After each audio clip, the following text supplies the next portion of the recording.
Selamat siang, perkenalkan nama saya Safirun Boskosai dengan NIM 2014-201141. Pengkajian adalah pemikiran dasar dari proses keperawatan yang bertujuan untuk mengumpulkan informasi atau data tentang pasien agar dapat mengidentifikasi, mengenali masalah-masalah, kebutuhan, kesehatan, dan keperawatan pasien, baik fisik, mental, sosial, dan lingkungan.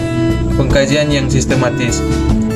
Hazard atau bahaya adalah suatu yang dapat menyebabkan cedera pada manusia atau kerusakan pada alat atau lingkungan.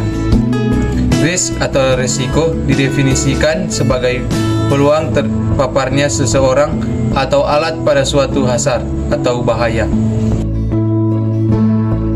1. Pelecehan verbal saat berkomunikasi dengan pasien dan keluarga.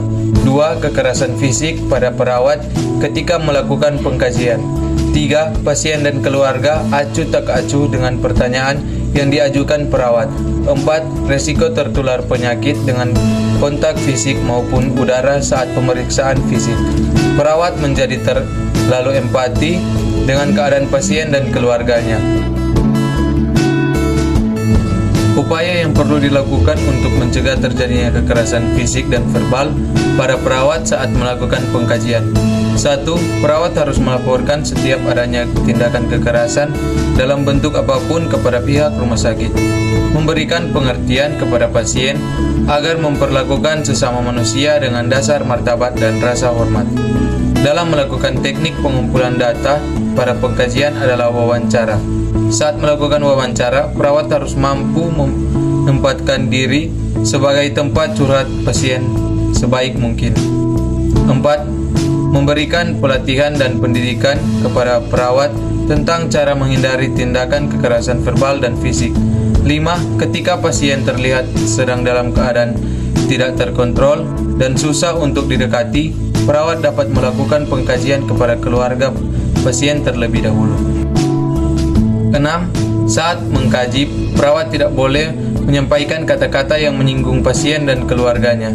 7. Saat melakukan tindakan pemeriksaan fisik, perawat harus meminta persetujuan dari pasien terlebih dahulu. 8. Manajemen rumah sakit perlu memfasilitasi perawat mempersiapkan diri untuk menghadapi hazard dan risiko. 9. Manajemen harus terbuka serta tidak berusaha menutupi terhadap laporan-laporan kekerasan fisik maupun verbal terhadap perawat. 10. Memodifikasikan lingkungan yang nyaman di rumah sakit melalui dari poli, ruangan rawat inap, sampai ke unit gawat darurat dan ruang intensif untuk menenteramkan suasana hati pasien dan keluarga. Yang pertama, batasi akses ke tempat isolasi.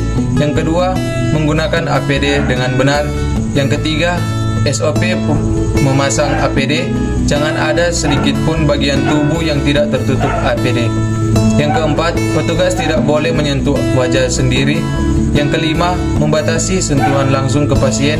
Yang keenam, cuci tangan dengan air dan sabun. Yang ketujuh, bersihkan kaki dengan disemprot ketika meninggalkan ruangan tempat melepaskan APD. Yang kedelapan, lakukan pemeriksaan berkala pada pekerja.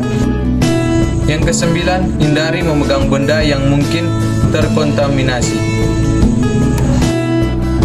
Hai teman-teman, bagi teman-teman yang ingin melanjutkan studi keperguruan tinggi, marilah bergabung dengan kami di Universitas Pembangunan Indonesia Manado. UNPI hebat!